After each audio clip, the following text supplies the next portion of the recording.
आ गया school police में। चल। आप इन्हें धक्का क्यों दे रहे हो?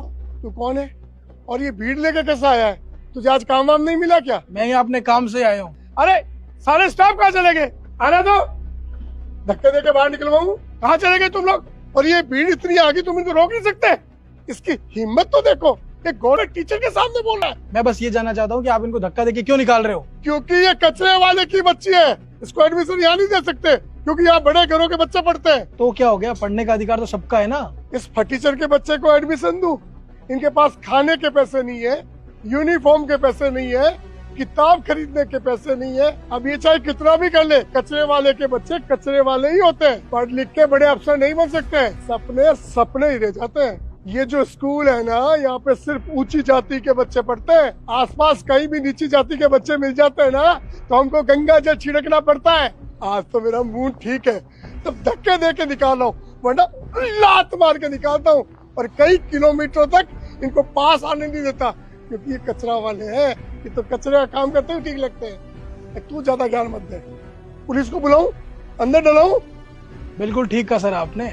ये लोग पढ़ के क्या करेंगे? पढ़ने का अधिकार तो सिर्फ आपका ही है ना, आपके बच्चे पढ़ सकते हैं, ये तो अनपढ़ रहेंगे। नहीं दूंगा एडमिशन।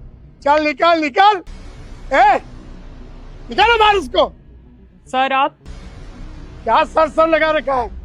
बाहर निकाल उसको। सर ये आईएएस ऑफिसर आनंद मंडल है। IAS officer?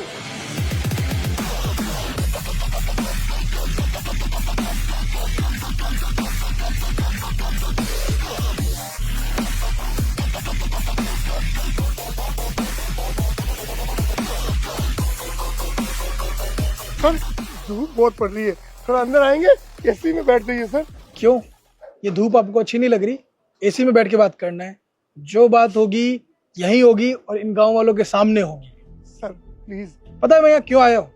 इन सबके कंप्लेन पे आया हूँ। इनको इसलिए साथ लेके आया हूँ ताकि इनके बच्चों को मैं इनका अधिकार दिला सकूं। आप सब टीचर हैं, आपको सरकार सैलरी देती है, हर महीने देती है। आप बदले में क्या करते हैं? कुछ नहीं करते। आप लोगों को समझना चाहिए कि बच्चों को अच्छे संस्कार देना चाहिए, उनको अच्छी बातें सिखानी चाहिए, और इन जैसे लोगों से फीस लेते हैं। ये सरकारी स्कूल है, सरकारी स्कूल में फीस लगती है, लेकिन आप लोगों ने तो भ्रष्टाचार हर जगह फैला रखा है। हर जगह टीचर पहले अच्छा माना जाता था, लेकिन आप जैसे कुछ टीचर्स की वजह से बाकी अच्छे टीचर्स भी बदनाम हो रहे हैं। कलंक हो आप लोग। हर चीज का फीस चाहिए, हर चीज में करप्शन चाहिए। आपके बच्चे पढ़ लिख के आगे बढ़ सकते हैं, इनके बच्चे पढ़ लिख के आगे नहीं बढ़ सकते। कोई किसान का बच्चा है, कोई कचरे वाले का बच्चा है, तो वो पढ़ नहीं सकता क्योंकि उनकी जाति अच्छी नहीं है। वो अगर किसी अमीर बच्चे के साथ बैठेंगे, किसी ऊंची जाति वाले के साथ बैठेंगे, तो उनका हक ले लेंगे, उनको अपवित्र कर देंगे। ये सोच है आपकी, ये मानसिकता बहुत खराब है। यही मानसिकता हमारे समाज को अंदर ही अंदर खोखला करती है, और अगर आप जैसे टीचर इस समाज में रहेंगे तो ये खोखलापन बढ़ता रहेगा। हमारा देश कभी आगे नहीं बढ़ पाएगा। भ्रष्टाचार तो आप लोग करते ही है, और साथ साथ में आप जातिवाद भी फैला रहे हैं। आप लोगों को सिस्टम से निकालूंगा, तभी हमारा सिस्टम सुधर पाएगा। इसलिए आप लोगों की सजा यही है कि कल से आप लोगों को स्कूल आने की कोई जरूरत नहीं है।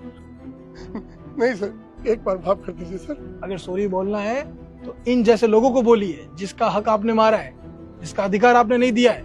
आपको किसने दिया ये अधिकार कि आप इनका अधिकार छीनेंगे? दिया किसी ने आपको ये अधिकार? नहीं दिया है ना। फिर भी आपने अपनी मनमानी की, तो आप कैसे सोचे कि मैं आपको माफ करूंगा? सर मेरे लड़के पढ़ाई हो तो बहुत आईएएस बने हुए, बहुत टॉप पे गए हुए। हाँ सर, सर बहुत अच्छे नेचर के हैं। सर की गांव में बहुत अच्छी इज्जत है सर। बहुत अच्छे बच्चे इनके पढ़ाए हुए आगे तक गए हैं सर। पूरे गांव में मेरे से ईमानदार टीचर तो कोई है ही नहीं।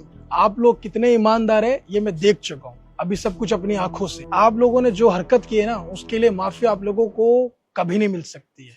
आपको सजा मिलेगी, और सस्पेंड करूंगा क्या? मैंने आप लोगों को सस्पेंड कर दिया है, ठीक है? आप लोग अपना सामान उठाइए, और कल से स्कूल आने की कोई जरूरत नहीं है। थोड़ी देर में पुलिस भी आती होगी जो आपको आपका नया घर दिखाएगी। माफ कर दीजिए सर। 2 मिनट शांति से खड़े रहो, मेरे को इनसे बात करनी है। और आप सभी, आप लोग चाहते हैं कि आपके बच्चे पढ़ लिख के आगे बढ़े, एक बड़ा अफसर बने, तो उसके लिए आप लोगों को अपने बच्चों को पढ़ाना होगा।